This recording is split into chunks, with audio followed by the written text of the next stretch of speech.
दोस्तों फिर एक बार स्वागत करेंगे आपका हमारे यूट्यूब चैनल के अंदर।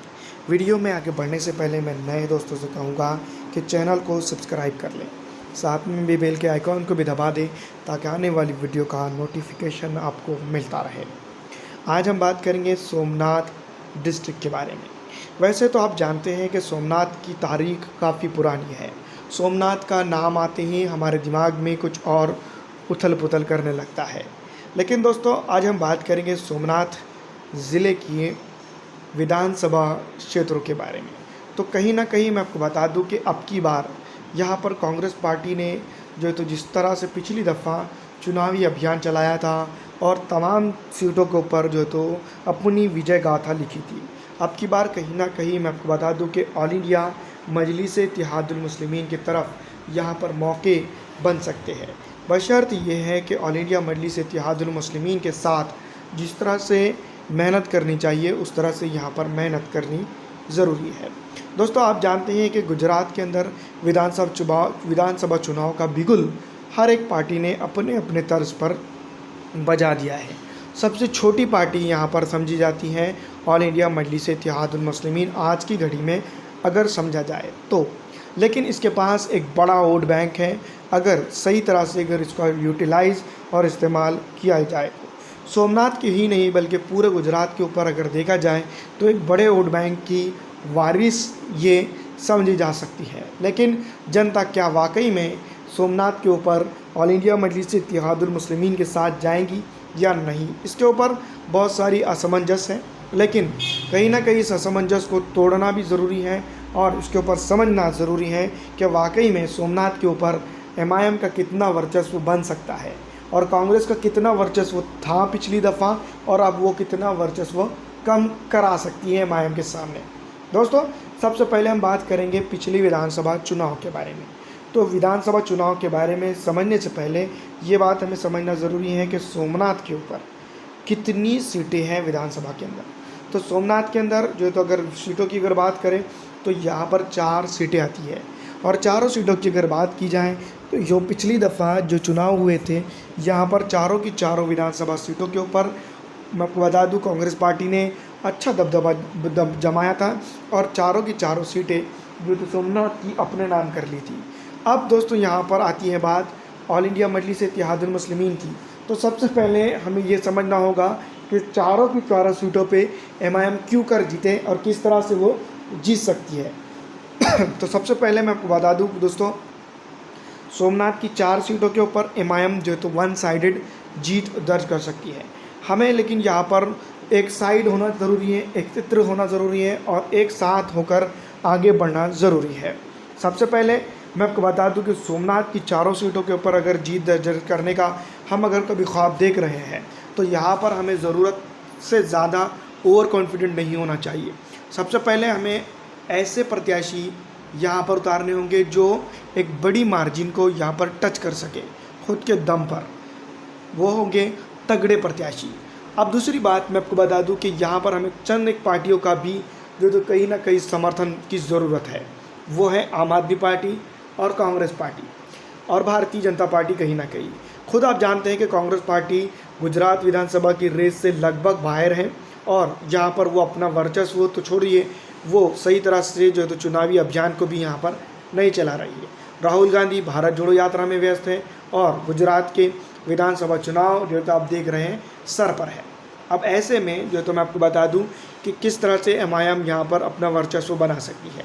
आप जानते ही होंगे कि पिछली विधानसभा चुनाव के अंदर जिन एरियाज़ के अंदर कांग्रेस पार्टी को वोट पड़ा था और क्यों पड़ा था, कांग्रेस पार्टी को पिछली दफ़ा मुस्लिम पिछड़ों के वार्डों से ज़्यादा वोट पड़े थे।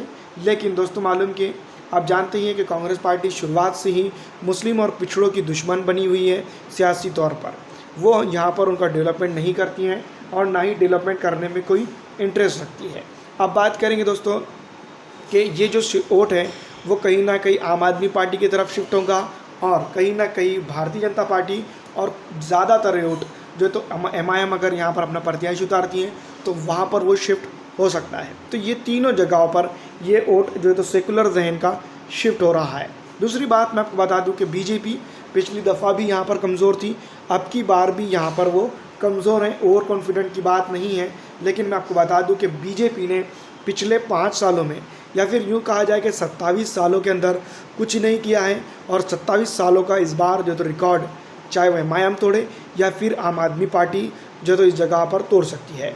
दोस्तों मैं आपको बता दूं कि सोमनाथ के ऊपर 4 विधानसभा सीट है, और यहाँ पर अगर कभी मुस्लिम और पिछड़ा का वोट अगर एक साथ हो जाता है तो यहाँ पर सीधी तौर पर एमआईएम के लिए मौका जो बहुत बड़ा बन रहा है वो बन सकता है। अपर कास्ट का वोट कहीं ना कहीं मैं आपको बता दूं कांग्रेस में, भारतीय जनता पार्टी में और सीधी तरह से आम आदमी पार्टी के बीच में डिवाइड होता हुआ नज़र आ रहा है।